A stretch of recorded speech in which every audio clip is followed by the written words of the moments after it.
Knitting chaos unleashed. So, last summer, my dad decided he needed a new hobby. After a brief flirtation with birdwatching that ended with him accidentally terrifying our neighbor's parakeet, he settled on knitting. Pretty harmless, right?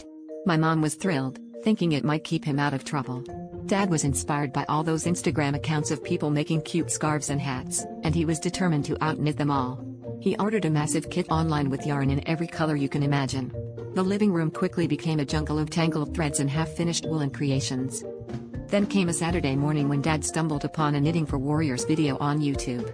It was supposed to be a joke, a funny skit about knitting being a way to channel inner peace, but Dad took it a bit too seriously.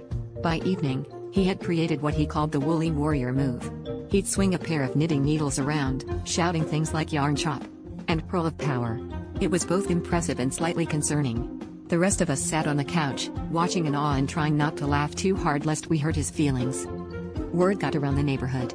People were curious, amused, and, for reasons beyond my comprehension, eager to join in. Soon, our backyard was filled with a motley crew of curious souls, all wielding knitting needles and trying not to poke each other's eyes out. Dad was in his element, shouting commands and demonstrating how to unleash the tangled tiger or master the skein strike. Mom and I were just trying to keep the participants stocked with tea and band-aids. The whole thing turned into a bizarre mix of a martial arts class and a knitting circle. The real kicker came when Dad decided to host a yarn-off, a competition to see who could incorporate the most impressive knitting moves into their routines. The prize? A golden ball of yarn, naturally. As the event kicked off, Dad, in all his enthusiasm, performed what he declared to be his signature move, the fleece fist of fury.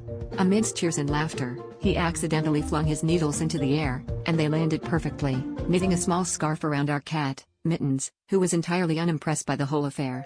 And that's how we discovered that, with great power comes great responsibility.